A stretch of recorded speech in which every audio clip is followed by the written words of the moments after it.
Yang satu mengatakan HGB-nya masih ada, Ya. yang satu mengatakan berdasarkan putusan pengadilan itu Sah punya aku. sah punya aku. Secara administratif untuk urusan kenegaraan atau urusan pemerintahan, Oke. sebelum republik ini ada, dikelola oleh siapa? Menjelaskan bahwa ketika kita melakukan transaksi jual beli atas tanah, kita harus berhati-hati dari segala aspek. Halo, welcome back, sahabat rencana. Balik lagi di Dangin Teras Podcast bersama saya Lama Fendi dan tetap bersama Bangda kita, Bangda Zainal. Abidin. Muhammad Zainal Abidin. Gimana kabar Bang hari Bang? Alhamdulillah baik, sehat, Baik. luar biasa. Luar biasa. Allahu Akbar sedikit terakhir. Gimana hari-hari ini Bang? Kemarin tempat kemana aja? Ya biasalah, rutinitas saja. Apa yang akan kita garapnya? Oh, oke. Nah, ada yang menarik. Kemarin tuh berapa hari yang lalu ya? Beberapa hari yang lalu itu sempat lihat berita yang wah ini cukup heboh lah di Indonesia. Itu tuh ada kasus perebutan tanah lah. Oh. Jadi mantan wakil presiden yang punya tanah, lalu dia tidak merasa jual atau dijual tanpa sepengetahuan pemiliknya. Nah itu wah, makanya ikutin nggak kira-kira? Ikutin, cuma masalahnya nggak sesederhana itu. Oh gitu. Sangat kompleks banget. Ya, pertama gini, kasus mafia tanah di Indonesia tuh banyak banget, banyak banget. Kenapa? Harus kalau menggunakan ilmu nahu gitu, kalau udah banyak banget tuh berarti kan kuadrat banget ya. Ini kan menjadi heboh banget ya karena sekelas mantan wakil presiden dua periode karena ini kita harus adil. Ya. Apakah Yusuf Kala itu benar atau salah, kita bukan dalam taraf menilai. Ya benar. Sepakat ya? Ya sepakat. Jadi kita harus benar-benar hati-hati. Kalau sederhananya yang saya baca, pihaknya perusahaannya Haji Kala itu mengeklaim memiliki tanah yang lagi sengketa ini. Ya. Luasnya 16 hektar ya, 160.000 sekian meter persegi itu dengan 3 HGB. HGB itu sertifikat hak guna bangunan. Hak guna bangunan, oke. Pihak PT GMD, nah bahasanya gitulah, PT GMTD kalau nggak salah. Okay. Yang ternyata ketika ditelusuri masuk dalam Lipo Group. Lipo Group. Besar juga lah berarti ya. Besar ya. Dua raksasa nih ketemu dia. Raksasa ketemu. Sama pengusaha ya. Yang satu mengeklaim bahwa saya punya tanah itu berdasarkan sertifikat hak guna bangunan. Ya. Yang dia peroleh berdasarkan jual beli. Oke. Yang punya tanah itu sebelumnya anak Raja Goa. Oh. Anak Raja Goa, pangeran berarti kan. Oke. Yang satunya PT GMTD itu, yang anak perusahaan Lipo Group itu mengeklaim punya tanah itu berdasarkan putusan pengadilan. Sengketanya sejak tahun 2000 nih. Tahun 2000. Complicated ya. Ya oke. Complicated ya. Yang satu mengatakan HGB-nya masih ada. Ya. Yang satu mengatakan berdasarkan putusan pengadilan itu sah punya aku. Gitu. Sah punya aku. Aku yang menang nih. Ya. Tapi sebentar. Ada juga satu berita yang mengatakan bahwa ini yang berdasarkan statement dari Menteri ATR BPN juga bahwa masalah objek sengketanya nih. Yang katanya versi PT GMTD itu ada di sisi A, punyanya Haji Kala itu ada di sisi B, tapi mereka itu adalah bersebelahan atau satu hamparan. Jadi ada kalanya ketika batasnya itu belum tentukan ada keserobot atau enggak. Tapi kalau versi yang lain, ini kayak konspirasi jadi. Kalau versi yang lain ya memang tanah yang punyanya perusahaan Haji Kala itu yang dimenangkan oleh PT GMTD. Tapi kita nggak usah terlalu spesifik masuk ke dalam pokok perkara aja lah. Okay. Jadi maksudnya ruang lingkup problem mafia tanah itu memang banyak dan kita akan ulas lah bagaimana modus-modus operandi mafia tanah itu. Nah, kalau dalam tatanan kasus di hukum negara, Bang, ketika ada kasus seperti ini, bagaimana kita menyikapinya dan sebenarnya dampaknya yang terjadi di antara kedua belah pihak itu akan seperti apa? Jadi gini, memang kalau pertanyaan itu bukan pertanyaan yang bisa dijawab, Bang, 1 tambah 1 2 nggak Bang? Nggak bisa, sama sekali nggak bisa. Jadi memang aku harus susun narasinya. Bahasanya begini, nggak usah jauh-jauh. Tempat kita podcast ini dulu tanah sengketa. Sertifikatnya ada 2 Ham. Oke. Bayangin, itu berarti udah ada mafia yang main tuh. Sertifikatnya ada 2, mana yang benar? Dua-duanya sertifikat asli Ham. Berdasarkan undang-undang pokok agraria, berdasarkan peraturan pemerintah tentang pendaftaran tanah, ya surat atau bukti kepemilikan tanah adalah sertifikat hak milik. Kalau kita udah megang sertifikat hak milik pengeluaran dari kantor BPN sah dong. Nah kalau sertifikatnya ada 2, mana yang sah? Nah itu tuh polemik tuh. Itulah yang jadi problem. Ini tanah ini kalau nggak salah itu sengketa dari tahun 2001 ke 2002. Oh, lama juga ya. Baru selesai di tahun 2023. Aku balik nama nih baru-baru ini kan itu karena memang panjang. Sengketanya emang sepanjang itu. Mafia tanahnya ada di mana-mana. Dan mafia tanah itu bergeraknya nggak sendirian. Sebagaimana aku ngutip ini biar aman kita. Sebagaimana yang sempat disampaikan oleh Mahfud MD, ya mafia tanah itu terjadi adanya investor, dalam hal ini orang yang punya duit, entah itu oligarki, entah itu investor atau siapapun dia. Ya. Ada memang orang yang bisa digunakan dan ada oknum dari DPR itu sendiri. Kalau nggak ada oknum dari orang dalam, sulit juga bisa keluar belangko sertifikat. Nah makanya kita ketika ingin membeli tanah, kita harus waspada dan kita harus Pastikan. ya melakukan pengecekan. Lebih aman lagi pakai pengacara deh. Kalau mau beli tanah, pakai pengacara biar pengacara melakukan due diligence. Ya legal opinion dicek absahan tanahnya, bener nggak tanahnya ini, peralihannya bagaimana. Terus ketika melakukan peralihan sudah benar atau tidak. Oke. Karena sengketa tanah itu beragam dan banyak sekali Dan complicated banget kan. dan complicated banget dan nggak bisa diceritakan dalam satu kali duduk, nggak bisa. Ya. Case by case berbeda, sangat berbeda. Mayoritas perkaraku juga masalah tanah. Jadi sengketa-sengketa tanah itu sangat beragam, sangat-sangat beragam. Mafianya berbagai jenis. Ada level yang biasa saja sampai level yang sangat-sangat expert kayak gitu. Jadi memang kita harus hati-hati. Tanah bos. Ya tuh bisa geger habis-habisan kan. Oh ya, tanah mahal. Ya betul. Jadi memang complicated banget dengan kasus tanah seperti itu. Nah terus kalau bener memang mafia tanah itu ada, nah prosesnya sampai bisa terjadi hal yang seperti itu gimana? Ya yang tadi abang jelasin kan oke lah secara gini ya, tapi yang pernah abang dapetin kasusnya itu seperti apa? Oke, tidak terlalu eksplisit karena mungkin menjaga apa bahasanya ya, menjaga kode etik. Tapi secara dasar kan bisa dijelaskan. Anggaplah kita bahasanya sedang mengedukasi penonton yang ini loh, contoh masih apa? Bahkan sekelas Menteri ATR kan statementnya bilang bahkan kiamat mau kurang 2 hari gitu. Yeah. Bahkan kurang 2 hari mafia tanah masih ada, nah gitu. Sengeri itu ya. Sengeri itu. Sekarang gini, makanya kenapa kita pentingnya untuk menjelaskan bahwa ketika kita melakukan transaksi jual beli atas tanah, kita harus berhati-hati dari segala aspek. Jika kamu aspek pembeli, harus apa item yang kamu harus cek. Ketika kamu penjual, harus ada berapa item yang harus kamu pastikan. Ini penting. Karena ada nih case yang aku tanganin ya. Ada seorang ibu-ibu yang sudah paruh baya, dia itu ditipu sama maklar. Contohnya aku yang punya tanah. Ilham bilang, bang, aku beli tanahmu bang. Dan aku punya tanah itu sekitar 50 are gitu ibaratnya. Aku beli tanahmu dengan harga segini bang. Anggap aja dengan harga 800 juta per are. Oke, aku cicil ya. Kamu bilang gitu, kamu cicil. Oke, kamu bayar antar nih. Kamu cicil dengan 5 termin.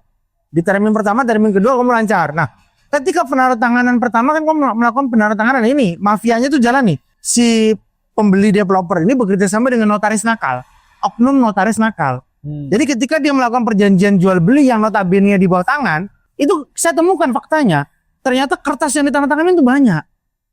Berarti si ibu ini karena pendidikannya dia kurang dan dia tidak didampingi oleh siapapun, dia tanda tangan banyak. Ternyata yang dia tanda tangan itu kuasa menjual. Jadi seolah-olah kamu tuh belum bayar, kamu tuh baru DP 100 juta, ya, Tapi sudah dapat tanahnya. tapi kamu tuh sudah bisa jual tanah itu ke orang lain karena kampas cadar. Oke. Jadi kan dia yang ditandatangani itu perjanjian pengingatan jual beli, tapi di bawahnya itu ada perjanjian yang lain. Yang dia mikir itu satu perjanjian. Dia main tanda tangan aja. Nah dari itu ternyata tanah itu langsung dijual-jual ke orang lain. Bayangin tanahnya dia yang sebelumnya ada 4 bidang, 4 bidang itu dipecah menjadi 9 bidang, 9 bidang itu udah dijual kepada orang lain. Bagaimana cara menyelesaikannya? Itu harus juru diurai satu persatu. Ada tindak pidana di sana, mafia namanya. Iya, benar. Dan kalau terkait menyerang mafia ya melakukan tindak pidana. Tapi kalau untuk bisa mengembalikan tanah tersebut, ya kita harus melakukan upaya hukum perdata dan tata usaha negara. Nah, terus Gitu loh. dengan waktu itu abang dengan yang kasus yang seperti itu akhirnya endingnya kayak gimana bang? Masih jalan nih bos. Oh masih jalan? Masih jalan. Oh masih jalan. Sangat tahu. Tapi insya Allah saya optimis ya bisa selesai nih. Karena kita bisa mengurai permasalahannya itu benang merah bisa kita tarik. Problemnya ada di mana nih? Palsunya ada di mana nih? Manipulatifnya ada di mana nih gitu. Oh ya. Karena gini, jual beli tanah itu dia harus tunai konkret. Jadi dia kalau belum lunas, belum bisa dibilang jual beli. Kalau masih nyicil itu bukan jual beli namanya, tapi kalau kamu sudah lunas itu namanya jual beli. Jadi jual beli itu tidak mungkin bisa terjadi kalau belum ada pembayaran lunas. Jadi ketika belum ada pembayaran lunas, sertifikat yang walaupun sudah ada di notaris nggak bisa diapa-apakan. Kalau itu dilakukan peralihan hak, padahal itu belum lunas, itu problem, itu cacat. Nah, problemnya banyak, Ham.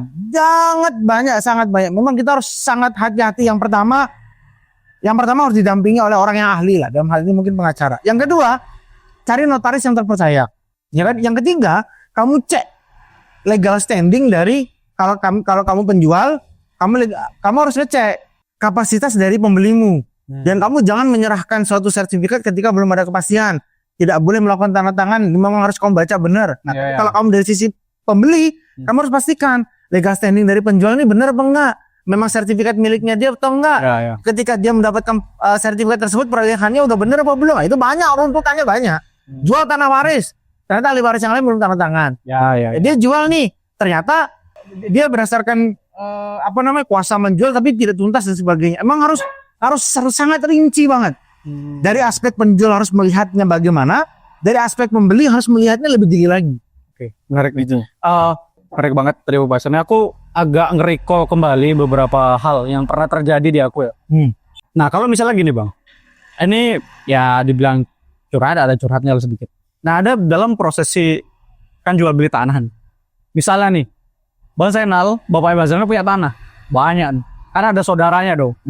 Tapi ini tanda kutip bukan berarti menyudutkan atau merendahkan sisi Bapak Bang Zainal ya. Misalnya Bapak Bang Zainal ini dalam kondisi pendidikannya tidak tidak mempunyai secara pemikiran tidak seperti itu. Lalu adik-adiknya nih Bang, wah dia jual.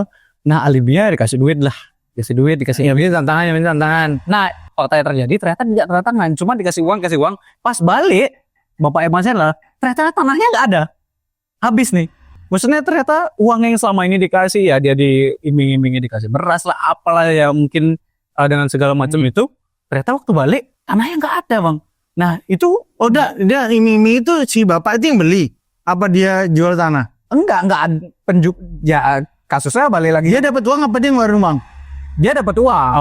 Dia dapat uang. Jadi Bapak yang misalnya punya saudara Bapak Bang Zainal itu ngasih uang ke Bang Zainal. Ini uang apa ya? Dikasih aja. Tapi tanpa menyebutkan hal seperti itu.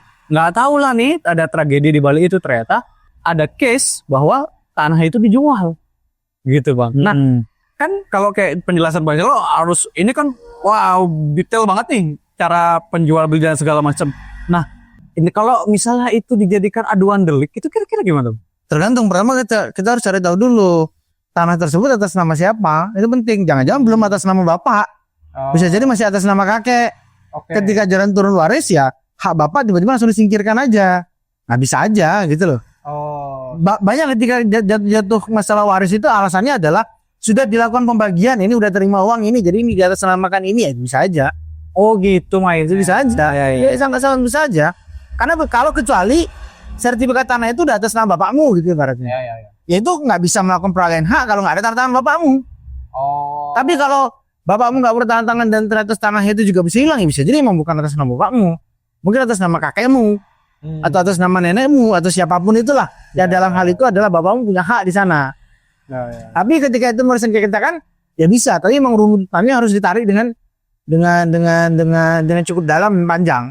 Dan modus operandi masalah mafia dan kejahatan terhadap tanah itu sangat banyak. Wah, dan itu kalau mau diusuk terlalu panjang sekali Bang. Panjang, tapi Bang bisa. Segala sesuatu itu ada kepastian hukum untuk bisa diselesaikan semuanya. Kayak kasus di Bukit nih. Ada tanah orang masyarakat petani nih. Tanahnya itu hilang karena alasannya adalah sertifikatnya bisa dicuri. Kata kayak Ham, aku mau beli tanahmu deh.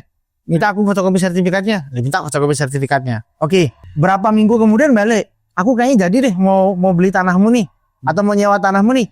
Aku bisa nggak minta pajak-pajaknya? Aku mau lihat nggak sertifikat aslinya? Dia minta gitu. Dikasih lihat lah sertifikat aslinya. Oh iya. Ini di teras rumah ya? Atau di ruang-ruang tamu lah. Ini pajaknya gimana? Coba saya minta bukti bayar pajaknya sebagai bagian. Kamu di teras rumahku. Nggak mungkin dong aku bawa lagi sertifikatnya kan? Dia masuklah ke dalam tuh ngambil bukti pajak. Nah ketika ngambil bukti pajak ini orang yang mau beli itu sertifikat yang tadi yang asli itu ditukar dia udah nyiapin sertifikat yang aspal. Oh, Asli tapi palsu. Oke. Paham. Jadi yang dipegang oleh pemilik itu aspal, yang dipegang oleh mafianya itu asli. Nah, yang asli inilah dijual kepada orang lain. Laku. Tiba-tiba ya, dia nggak tahu kalau itu sertifikatnya udah dirubah. Yang dia tahu adalah di setahun atau 2 tahun kemudian, loh, kok tiba-tiba tanahku sudah laku, sudah ada orang yang mau bangun atau apa, kaget lah dia. Ya, karena Aku- merasa tidak menjual kan. Itu kita usahakan itu kalau nggak salah perkara tahun 2016. Alhamdulillah kita menang. Kembali itu tanah. Di Bukit nih kembali itu tanah. Sekarang lagi urus nih untuk balik namanya. Kembali itu tanah. Padahal tanah itu sudah balik nama ke orang lain. Sah balik namanya. Coba bayangin. Tapi alhamdulillah berkat izin Allah, Ya. apa yang kita usahakan itu kembali itu. Senang sekali nih. Ya. Masyarakat kecil itu yang menjadi sasaran empuk memang. Dan memang kategori mafia tanah itu adalah mereka berani contoh kayak gini, Ham. Kamu punya tanah yang banyak nih. Banyak dan sebagainya. Aku sebagai pemodal nih, aku siapin orang untuk diam di tanahmu nih, untuk sebagai penjaga tanah dan sebagainya. Tiba-tiba aku terbitin aja sertifikat tanah. Otomatis sertifikatnya yang ada 2 dong. Ya kan? Yang aku udah nyiapin orang yang untuk diam di sana. Jadinya pemilik tanah yang asli harus menggugat sertifikat tanahku kan. Ya, betul. Jadi akhirnya bersengketa. Untung-untungan apakah aku akan menang atau aku akan kalah. Bang, tadi kan pembahasannya udah soal dikit tuh dengan petani-petani. Ya, banyaknya mafia tanah lah. Masuk kasus Bukit Klaten. Nah, ada nih satu nih Bang. Ini kita kan sempat kemarin ke sana tuh, aku kasih. Jadi nge-recall kembali, waktu itu kita pernah Bang Zainal ngajak aku waktu itu sama Alfian. Gimana tuh maksudnya kalau misalnya Oh, yang di Bukit. yang Bukit Karangasem. Nah, itu kan ini seberapa legal standingnya sih seberapa kuat ketika misalnya nih aku misalnya raja Bang Zainal nih gini kok nih Bang kita kasih tanah gitu. Nah terus tuh gimana tuh Bang kalau terus tiba-tiba tidak diakui ketika dia ngurus sertifikat gitu bahasa saya kita ngurus sertifikat administrasi secara negara dia nggak bisa dengan alasan nggak sah kamu nggak ada gini atau segala macam. Nah itu kan bisa jadi semoga nanti penjelasan kita ya akan ada sebenarnya menggelitik teman-teman yang mungkin mengalami kasus yang sama. Ya. Gue tarik nafas dulu, Ham ya. Ya, terima dulu saya kalem agak meledak agak pada duar gitu. Nah, ini Ham. Pembahasannya Serius nih. cukup panjang. Bro, ini serius nih mulai nih. Karena kayak gini. Mukanya mengkerut semua. Kita bicaranya adalah terkait masalah hukum pertanahan di era pemerintahan Republik Indonesia Oke. sama di era sebelum ada pemerintahan Republik Indonesia. Ya. Bisa dipahami ya? Apa sekarang aku tanya sama kamu? Apa bentuk pemerintahan sebelum ada pemerintahan Republik Indonesia? Kerajaan pasti. Emang iya kerajaan? Apakah kerajaan berdaulat di Indonesia? Atau bagaimana? Sebelum Indonesia.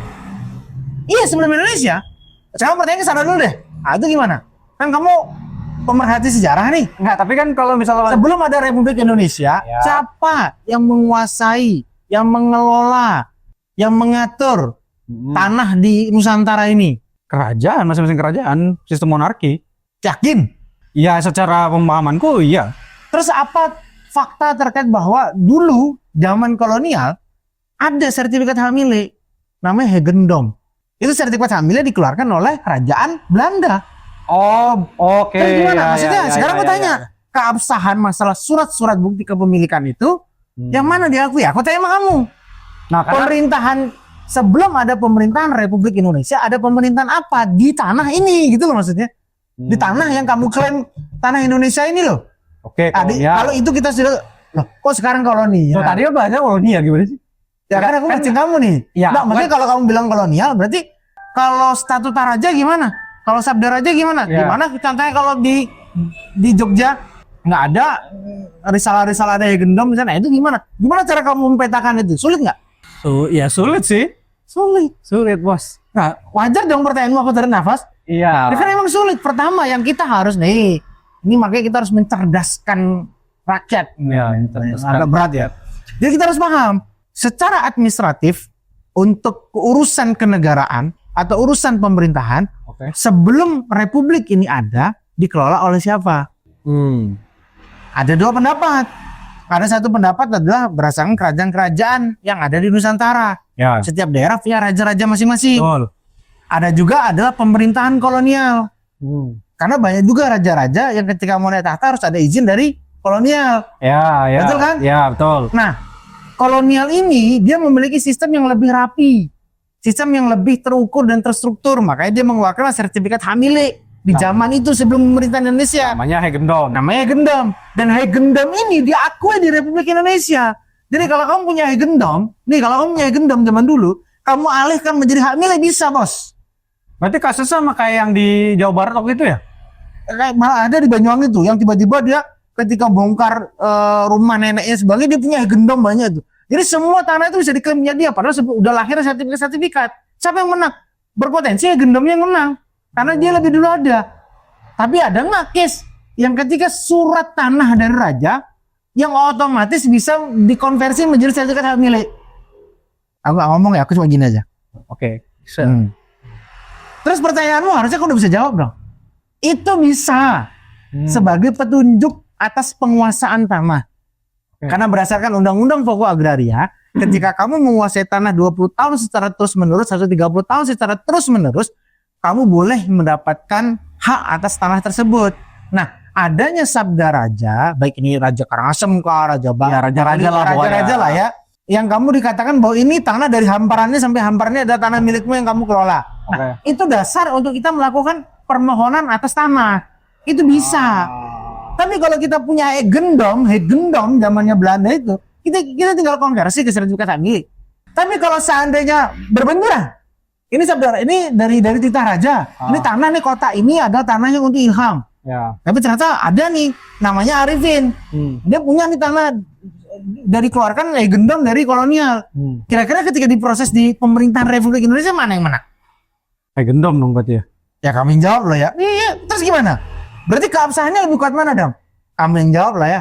Kenapa jadi aku sih? Ya, ya kan kamu merhati sejarah. Ya enggak, kan aku baru tahu nih, Bang. Ya itu kondisinya. Ya, makanya kan aku waktu kemarin kita advokasi tuh makanya aku tanya. Makanya aku mempertanyakan juga kan karena Mazel minta coba tanyain sama aku interogasi. Nah, aku baru tahu nih masalah Hegendom ini. Memang beberapa informasi, bukan informasi ya, beberapa kasus dulu tuh aku pernah ikut seperti kasus yang ada di Dago. Di Dago ya, pernah ya. Di Dago itu kan sempat membara masalah Hegendom, Bang. Nah, aku belum ikutin masalah itu. Iya, karena udah kota-kota lama zaman-zaman kolonial tuh dia punya Hegendom, dan Hegendom itu diakui. Kayak contoh nih, istilah-istilah di zaman kolonial tuh hak Hegendom, hak erfwah, hak obstal, hak geburik, banyak lah. Istilah-istilah itu yang sekarang pun jadinya kayak istilah sertifikat hak milik, sertifikat hak guna bangunan. Ingat ya, Ham ya. Sistem hukum kita masih menggunakan sistem hukum Belanda. Contoh kayak KUHP. Ya. Wetboek van Strafrecht voor Nederland Indisch. Jadi kita menggunakan KUHP yang dulunya adalah untuk Hindia Belanda. Ya kan? Yang Wetboek van Strafrecht voor Nederland Indisch ini acuannya adalah Wetboek van Strafrecht yang ada di Nederland. Wetboek van Strafrecht yang ada di Nederland ini mengacu kepada kode penal yang ada di Prancis. Jadi memang istilah sertifikat hak milik, hak guna bangunan, hak pakai, hak pengelolaan dan sebagainya itu juga kita mengadopsi. Berarti kita masih mengadopsi hukum Eropa kontinental. Ya kita mengadopsi Eropa kontinental. Jadi di kondisi yang seperti itulah haknya banyak nih, Hegendom, hak hipotek masih ada kan hipotek sekarang kan, servit, pro, gebur, banyak lah itu. Nah itu posisinya. Jadi ketika kamu kondisi begitu, apakah kuat? Jawabannya adalah kuat sepanjang pemberian hak yang dilakukan oleh raja itu tidak berbenturan atau tidak bertentangan dengan kondisi-kondisi yang sudah legal. Memang tanah-tanah kosong, tanah-tanah adat dan sebagainya itu bisa aja. Tapi kalau sebelumnya kita sudah punya, kalau di perkotaan yang kayak di kota-kota lama, kota-kota tua itu bisa jadi ketika ada Hegendom itu bisa lebih kuat. Karena apa? Sudah terstruktur dari zaman dulu. Kepastiannya kan harus ada. Gitu loh. Komparasinya berarti lebih kuat Hegendom. Karena itu diakui oleh pemerintah Indonesia. Ingat nggak kamu kata-kata proklamasi apa? Proklamasi kami bangsa Indonesia dengan ini menyatakan kemerdekaan. Hal-hal yang mengenai keindahan kekuasaan dan lain-lain. Itu dan lain-lainnya itu banyak. Sistem hukumnya, sistem pemerintahannya, tata kelola, administrasi. Pintar nggak ya? Jadi dibuat dengan kata simpel itu memuat banyak hal dalam proses pemindahan kekuasaan dari yang sebelumnya kita ada negara jajahan menjadi negara demokrasi yang berdaulat sendiri. Gitu bos. Lain-lain. Dan lain-lain. Biasa sekali. Terakhir Bang, sebelum kita close. Gimana sih atau berikan pemahaman untuk teman-teman atau untuk penonton kita yang di Dangin Teras Podcast di Rencana Kreatif ini, gimana biar bisa aware ketika menghadapi mafia tanah ini. Kan di Bali nih, kan nggak mau ya, kita punya teman yang punya warisan banyak gitu. Kan nggak mungkin dong dalam suatu hal nanti ke depannya dia nggak akan kena case seperti ini, nggak mungkin sepertinya. Bukan 100% ya pasti kena, cuman ya 50-50 pasti ada yang kena lah gitu. Kalau pertanyaan ada cara bagaimana kita aware, yang pertama adalah kamu harus membaca apapun yang kamu akan bubuhi tanda tangan. Makna tanda tangan itu adalah makna persetujuanmu. Ya. Jadi ketika kamu mengatakan yes or no, kamu harus membaca. Ketika kamu membaca, kamu harus punya nalar untuk melakukan analisis. Apakah yang kamu baca ini adalah tepat, menguntungkan kamu, berbahaya untuk kamu atau tidak. Ketika kamu tidak mempunyai knowledge tentang itu, kamu cari orang yang memiliki knowledge tentang itu untuk mendampingimu. Clear, hidup itu sederhana itu. Kalau kamu nggak bisa meminta orang untuk mendampingimu yang punya knowledge, ya kamu harus punya knowledge. Ya. Jadi maknanya apa? Kamu harus rajin membaca dan belajar.